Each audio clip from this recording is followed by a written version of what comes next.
Hello, my lovelies. Welcome. I'm Lady Creepypasta. Today's tale is one of my favorite stories. You know how sometimes you hear a story and it just resonates and sticks with you after? Well, this is one of those tales for me. This story is by Redditor, Sondering Stranger. I first heard it perhaps 2 years ago, and the imagery of this story has stuck with me ever since. I hope you enjoy it as much as I do. Come now, my dears. Lean in closer, and we'll begin.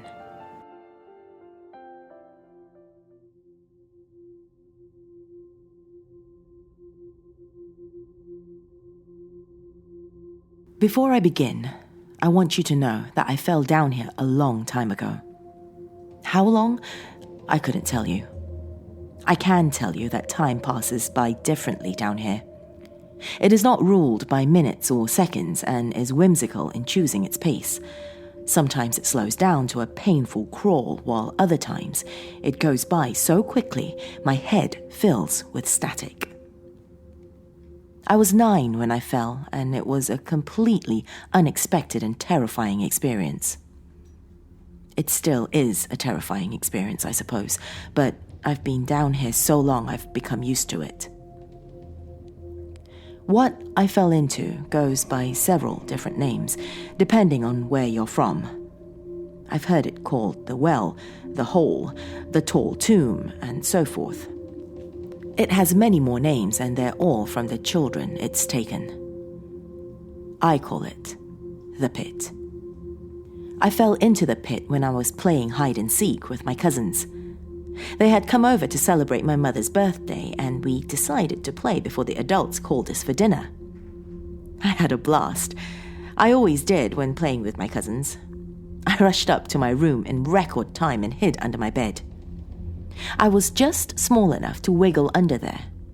I shoved some long-forgotten toys in front of me to help hide me a little better, and I scooted back as far as I could. I waited in anticipation as my cousin finished counting. I heard my cousin moving around the house and the squeals of the others as he found them one by one. My heart sped up as I heard footsteps moving closer to my room. I remember grinning and holding my breath as my door flung open and I saw my cousin's feet walk by my bed. Then I was falling.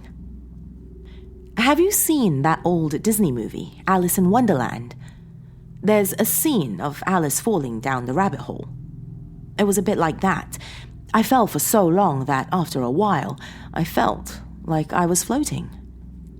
The pit does have a bottom, as I soon learned, and it was not like the checkered floor Alice landed on. The floor I landed on was soft and spongy. I was in a daze for a second before panic flooded my senses. Scrambling to my feet, I looked up and could see a faint outline of light from above. I heard my cousin calling, but his voice was muffled and unclear. It was as if he was miles away. I screamed as loud as I could. I scrambled up the walls, yelling all the while, but I kept falling down. I tried climbing for a long time. Every time I fell, I got up and tried again. I could get back up there. I knew that for a fact. I climbed the trees around my house thousands of times with ease. Why should this be any different? The thing about the pit, though, is that it was not like my home, and I learned that comparing them was useless. Looking up again, I noticed something I had not before, and it was here that I felt true despair for the first time. The light was slowly fading. "No!" I remember calling out hoarsely. "No, please stay! Don't go! Don't go!" I was left in complete darkness. The screaming and spectacle I made of myself after this event was truly horrific. I threw myself at the walls surrounding me. I stomped on the floor and clawed at my hair.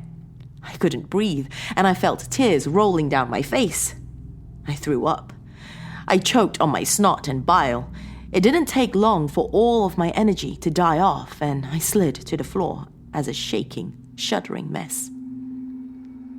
I didn't want to accept my situation. It was too bizarre, too strange to try and figure out. I tucked my head into my knees and hugged myself, doing my best to block everything out. I've always been stubborn, and I've been told by my father more than once that I could ignore anything if I felt it was an inconvenience to my life. When my little brother was born, it took me 6 months to acknowledge his existence, so this wasn't an exaggeration of my personality. I did my best to convince myself I had fallen asleep under my bed and that this was just a weird dream. What other explanation was there? I've hid under my bed countless times, and this hole had never been there. I may have been a child, but I knew that holes didn't magically appear underneath beds. No, this was a nightmare, and I would wake up soon. The air in the pit was humid and stunk of decay. It was unpleasantly hot, and I was soon sweating through my shirt. The walls and the floor were warm and damp. I only noticed after I had calmed down that the walls would slowly expand and retract. The floor was bumpy, and every now and then I could feel it twitching. Strangely, it felt like I was sitting in someone's throat. It was completely dark inside the pit. Even after I lifted my head and allowed my eyes to adjust, there was nothing but darkness. My other senses went into overdrive to compensate. The awful smell that permeated in the pit was so strong I could taste it in my mouth. My ears picked up every little squishing sound from the walls, and something else. Breathing. It was soft, but once I heard it, I could not stop hearing it. It sounded like it was coming from every direction, and hesitantly, I reached out into the darkness. Almost immediately, my hand touched 2 small lumps and I froze. The lumps parted, and I felt hot air tickle my fingers before a dry tongue lapped at them. I wasn't alone in the pit. I shrieked and jerked my hand back. I tried my best to move away, but the pit isn't big. It's about the size of a shed and circular in shape. I moved, using the wall as a guide, and ended up walking back into the thing I was trying to get away from. I froze, waiting for it to move, scream, attack, anything. But nothing happened. I could still hear it breathing, but it wasn't moving. I waited for the thing to move, but it never did. I thought about calling out to see if it was friendly, but I was afraid. Just because I couldn't see it didn't mean it couldn't see me. For all I knew, it was staring right at me, licking its lips, waiting for me to sleep so it could kill me without a fuss. Did it fall downhill like I did? I couldn't feel any doors along the walls. As far as I could tell, the only way out was up, and that opening was gone. I thought I was trapped in the pit with no escape. I thought I would be shut in the darkness until I wasted away or the thing became restless and killed me. Thankfully, I was wrong, and after some time had passed, the faint circle of light from above returned. My first thought was to start climbing again, but my curiosity was piqued, and as my eyes adjusted, I took in my surroundings as best as I could. The floor was still too dark to see, but the walls looked like a red and pinkish white, like the color of mussels, in the murky light. There were strange bulges sticking out the walls, and I couldn't tell what they were. Some were hard, some were soft.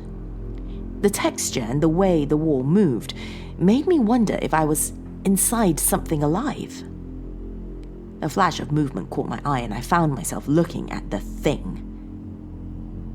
It was a girl, about my age. Maybe she used to be pretty, but she wasn't anymore. Her hair was black and was tied in 2 braids, each falling down on one side of her neck. Her skin was a pale grey and rotting off in several places. Her lips were as blue as her eyes. She saw me looking at her and smiled, showing off her rotten teeth. She waved to me, and I saw her hand was missing 2 fingers at the knuckles. She was wearing a ragged nightgown. It looked old, like something my mother would have worn to bed as a child. I gulped and shuddered. She was repulsive looking, but she hadn't tried to attack me. I didn't see anyone else in the pit, and even in her state, she made no move towards me. After a long staring contest, I decided to take a chance and see if she was friendly. I didn't have much of a choice. She was the only other person down here. I tried talking to her. I asked her what was going on, where we were, and if there was a way out. She gave me a sad look and shook her head. At first, I thought she was implying she didn't know, but then she opened her mouth. I could see her lips moving, and I knew she was talking, but no words came out of her mouth. Not even a whisper. There was just putrid air brushing across my face. This is how I learned about the first rule in the pit. Occupants cannot verbally talk to each other. I think the pit is alive, but I have no proof. Living or not, I know it has a mean streak. In my time here, I've discovered all sorts of strange laws that defy what I have been taught. The passage of time and the inability to speak to others were just the beginning. In the pit, your body doesn't grow. My mind has progressed beyond 9 years of age, but my body's stagnated. The only thing my body does is rot. It's a slow process, but it's painless. I didn't even realize it was happening until I ran my fingers through my hair and came back with a chunk of scalp. In the pit, there is no physical pain, no hunger or thirst, nothing but a numbness that sets in over time. Sometimes, objects fall into the pit when the light comes. Toys, shoes, books, clothes, typical things you'd find under a bed, though I've noticed more electronics have been falling down. Every now and then, something of worth falls down. Not long after I fell, another occupant came down, and with her, a journal.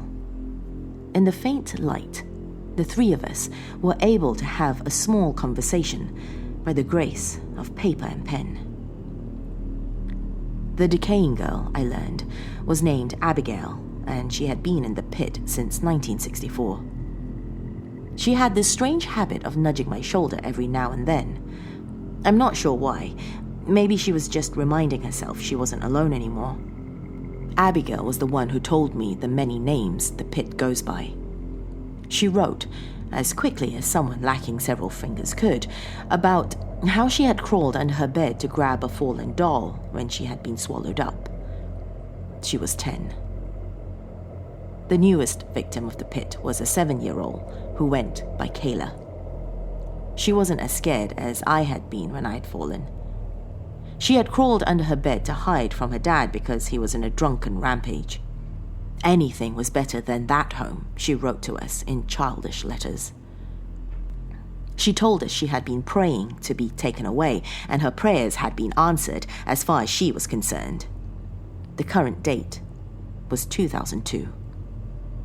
It felt like I had been here 2 days, but I had fallen down on a cold night in 1998. It was just the 3 of us, but that didn't really mean much. Once the pit goes dark, we had no way of communicating except through touch. Abigail would shake us once in a while, as if she was afraid we had fallen asleep. The next time the light came, Kayla was as grey and her journal was damp from the humidity. Despite the damage, we still wrote. I learned that Abigail had lived in Maryland. Kayla was from Texas. I had come from New England. The pit never stays in one place. I noticed Abigail's head dipping slightly and asked her if she was tired. She became panicked at the question and told us that under no circumstances should we fall asleep down here. If you fall asleep, you lose, she wrote.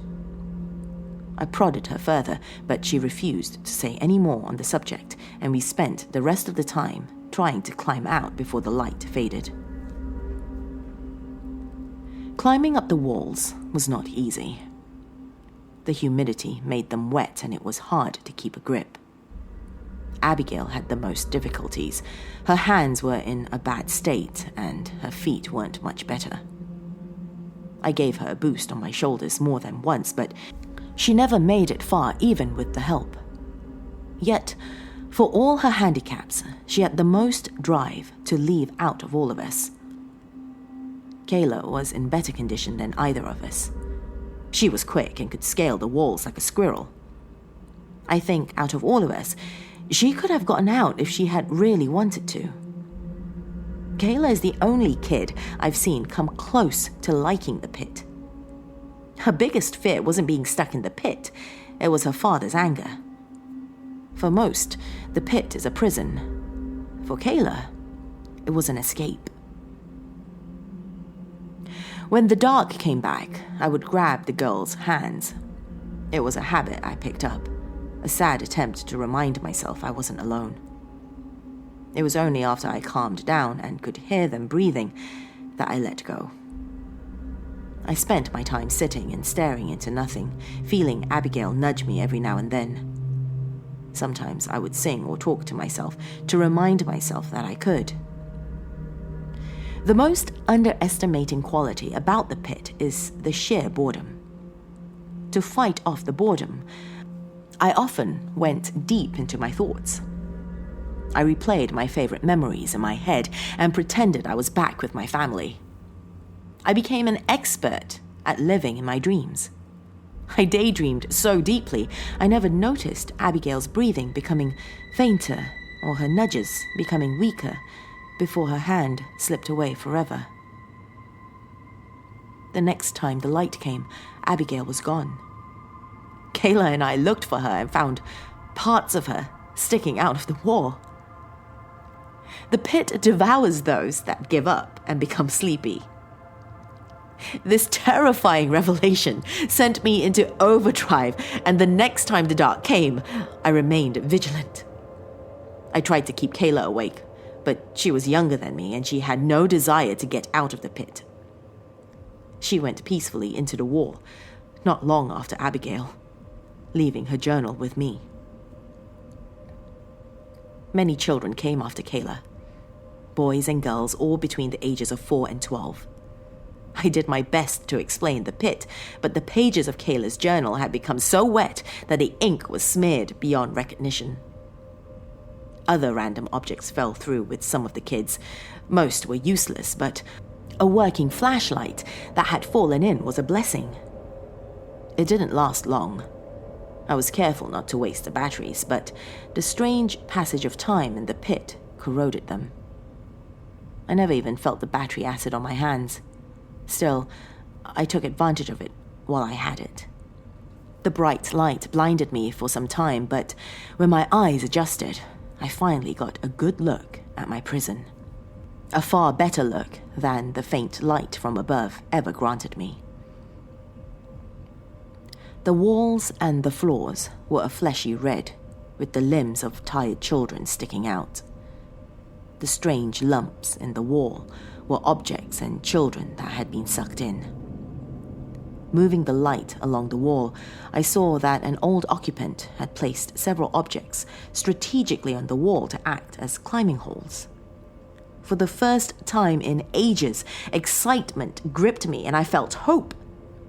I stayed by that part of the wall, and the next time the light came, I climbed up the wall as fast as I could. It took ages. I slipped several times but caught myself with the holds. I knew the pit had slowly been zapping my energy over time. I never knew how much until that climb, but it didn't matter because I did it. I reached the top. My hands went over the pit's rim and I felt the coolness of the hardwood floor.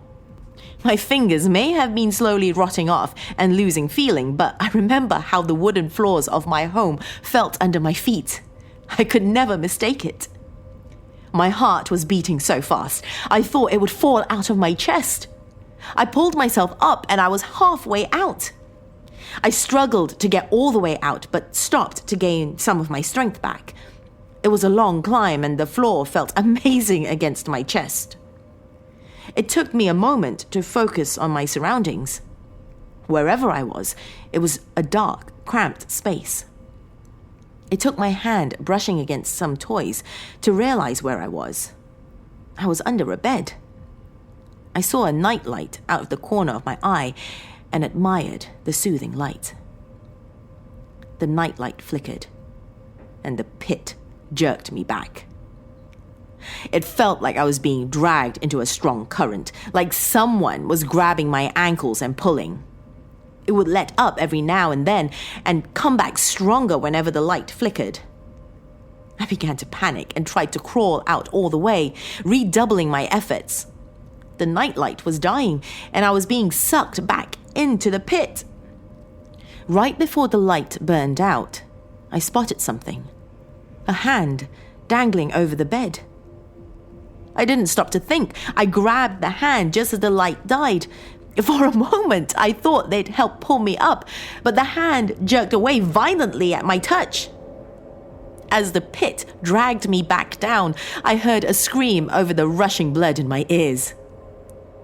I never made it that far out again. As far as I know, no one has ever escaped the pit. The closest I've seen, besides myself, was an 8-year-old boy called Kai. He knew gymnastics and was extremely fast and flexible. His experience was almost the same as mine. He was halfway out before he was jerked back. Using the sketch pad he had always kept on him, he told me he had been under someone's bed. He saw a hand hanging on the side of the bed and grabbed it, but the person shook him off. The only difference between our experiences was he didn't see a nightlight. The only light he saw was from the closet, but the bulb had burnt out and he had been dragged back down. It made me wonder if the light we see from the top of the pit are lights from nightlights and other low lights people keep on at night. I really did think Kai would make it out, but the pit seemed to have sucked up all his energy and he went the same way as Kayla did. I haven't given up yet, but I think I will also end up sleeping for an eternity in the pit. I'm getting tired, and after thinking it over, it is impossible to leave thanks to the pit's final and cruelest rule. You can't get out without help. I used to have silly fears, universal fears that everyone has, like trying to outrun the dark after flipping off the light switch, hiding under the blanket to protect oneself from monsters, or making sure a hand or foot isn't hanging off the bed so it can't be grabbed by something. I think we've all thought about that grimy, cold hand reaching out from beneath the bed. But I promise you, we're not trying to pull you down.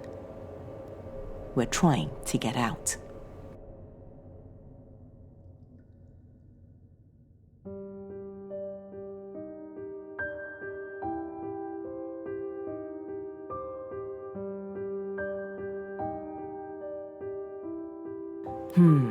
Those two final lines, my dears. Those two lines have stuck with me since the first time I heard this performed. Let me know if you enjoyed this tale as much as I did. Either tweet me or leave me a message on Facebook. My handle is Lady McCreepster on both. If you're listening on YouTube, leave me a comment below. To those of you who are new to my realm, welcome, my dears. Be sure to subscribe before you leave, and if you're on YouTube, hit that bell icon too for notifications of new episodes. Thank you so much for joining me this evening, my dears. Till next time, sweet dreams.